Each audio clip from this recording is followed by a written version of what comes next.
біздің үйренетін ұлттық тағамымыз әсіп. Әсіп қазақ халқының мәзірі, бүгінгі күнге іздегенге табыла бермейтін мәзірге айналды. Осы бір үміт болып бара жатқан тағамымызды бүгінгі бізге үйрететін қонағымыз Әли апай. Қош келдіңіз, Әли апай. Әли апай, көрермендерімізге бүгінгі ұлттық тағамымыз әсіп жайында қысқаша мағлұмат бере аласыз ба? Берейін. Әсіп баяғыдан ата-бабамыздан келген тағам. Бұлар енді жастар білмейді әсіп деген. Бұл денсаулыққа да жақсы. Әли апай, бізге әсіп жасау үшін не қажет? Жаңа сойған қойдың шек қарны, өкпе бауыры, соны тазалап, жуып, дайындап қоямыз. Апай, мен қазір стел басында күрішті, жұмыртқаны, тұзды, бұны әсіпке қосады. Күріш, 2 жұмыртқа. Ал ендеше әсіп жасауды бастайық. Ал енді өкпе бауырды майдалап турап, оны еттатқыштан өткіземіз. Иә. Енді турай берейін. Қанағы батыр. Сен маған көмектесесің ба?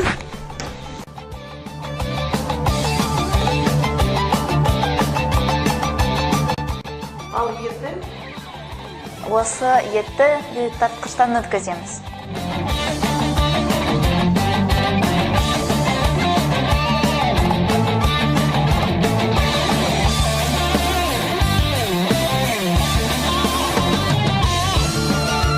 Ал енді мынау өкпе бауырымызға пияз қосамыз.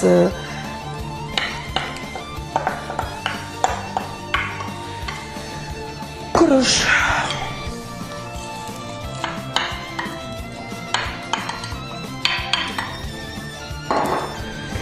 Екі жұмыртқа.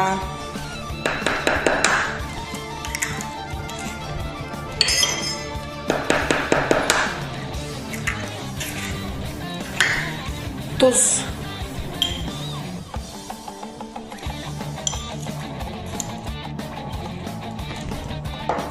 Қара бұрыш.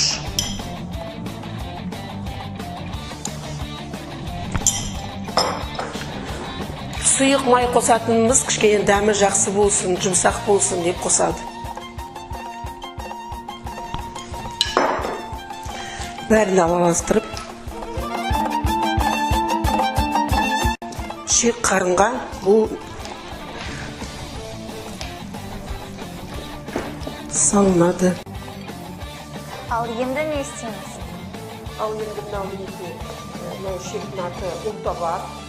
Мынау жіңішке жағын байлап, мынау үлкен ауызына мынау нені құямыз. Мен құйсам болады ма? Болады. Мен бұлай ұстап тұрайын. Сен салып тұр. Мынау ұлта бар деген шегіміз, қазақтың ырымы, көп қыздар үйде ұл болсын деген келіншектерге жегізіп сондай ырым бір жақсы. Әр үйде әртүрлі дайындайды бұны. Біреулері қан қосады, біреулері күріш қоспайды. Бірақ мен осылай дайындаймын.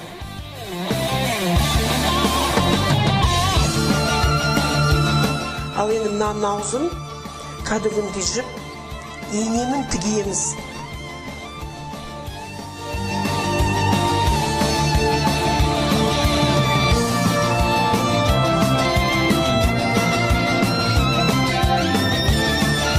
Ал енді мынау дайындаған әсібімізді қайнаған суға абайлап саламыз.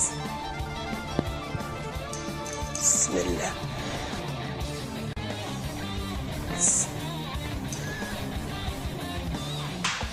Оларды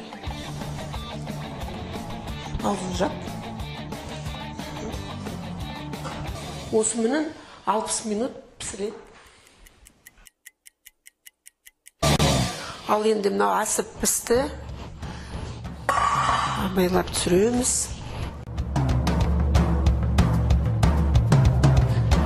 Ал Аяжан дәм татасын.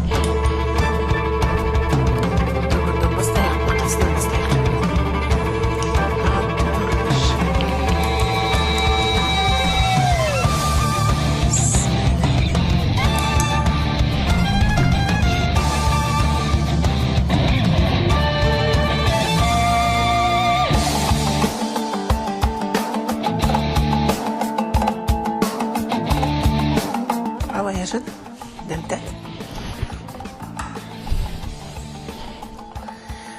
Қалай болыпты? Апай, дәмді болыпты. Бүгін мінекей әсіп тағамыз дайын болды. Жан-жағын әдемілеп сіздерге ас болсын деп айтамын. Бүгінгі бізде қонақта болған Алия апай және мен Аяшан. Қош сау болыңыздар!